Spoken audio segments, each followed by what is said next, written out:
Hey everyone, welcome back to my channel. My name is Jasmine if you're new, and today's video is going to be all about ButcherBox. I'm doing a full review and sharing with you some of my favorite keto meals that I've used with all of the meat.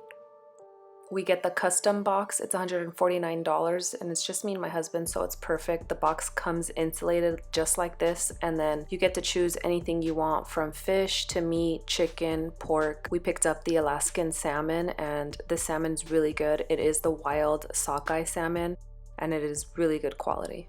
This is salmon on a bed of mustard cream sauce, and that is jicama that I made into a garlic mash, and asparagus with some garlic and parmesan on top. I pan-seared that salmon in a cast iron with just salt and pepper on each side and butter.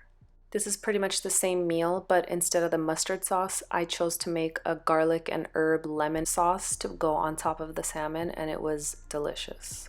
I used to not like asparagus, but with the right sauce on top, it's really good, and this jicama mash is going to be a repeat. I really like the way all the meat comes individually wrapped and already frozen. It's really easy to defrost also. All I do is add it to like a big bowl of cool water, and it defrosts really easily.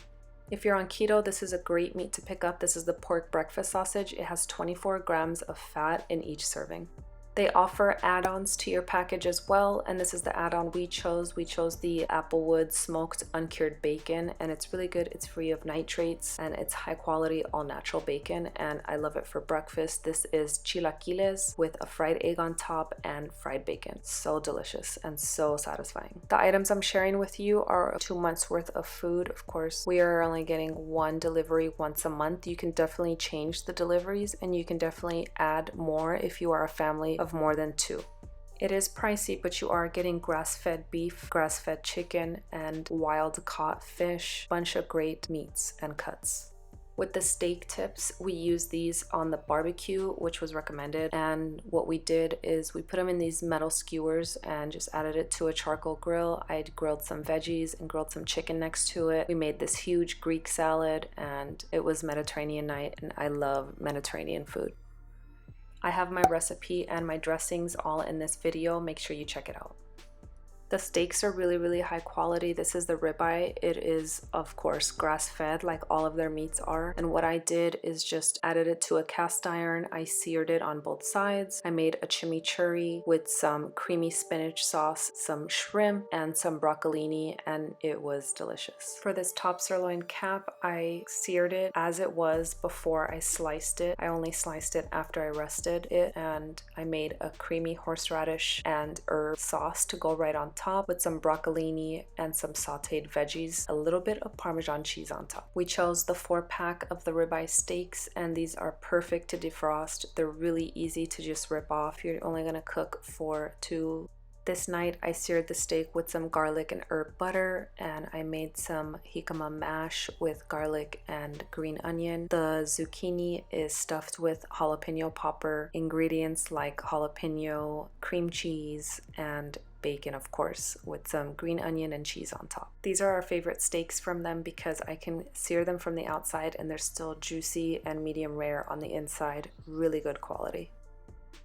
On another night, I seared the steak with just a little bit of that Montreal steak seasoning, and I made a shrimp scampi with garlic, herb, and butter, and of course a side of asparagus with some garlic and herbs, and the steak was cooked perfectly. I added a little bit of what I used in the zucchini the night before on top of the steaks. The shrimps were really good, and the asparagus is growing on me. For a long time, they were out of the chicken thighs, and they're finally back, and I really like the quality of these chicken thighs. They're organic, and the pouches are really easy to defrost. I make some fire chicken fried rice. This is cauli rice. I use spinach, I use broccoli, zucchini, green onion, that's kimchi that you see on top. I do add egg in mine as well, and the chicken goes perfectly in this dish. This next recipe is coming up, so make sure you're subscribed and you hit the bell so you're notified of when this one goes up. This is butter herb chicken on a bed of creamy spinach.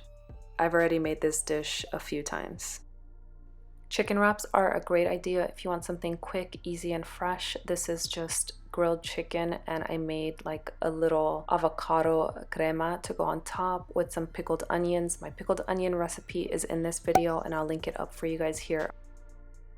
You can tell we love chicken thighs in this house. This is what I would call a kung pao chicken or a cashew chicken. I got this recipe from Low Carb Love. I will link her channel down below. I'm so happy that they have wings because we love our wings. And same thing, they're in these pouches, and I love to just air fry some wings, toss them in some sauce, make my own ranch with a side of salad, and sometimes I use leftover chicken. I used leftover chicken for this cast iron pizza that I made. I'm still working on the recipe, so stay tuned for that. But I really like ButcherBox, really good quality meats, and we're really happy with it. If you like this video, please give it a thumbs up, share it with your family and friends, and don't forget to subscribe. Hit the bell so you're notified of when these videos are going up, and thank you so much for watching.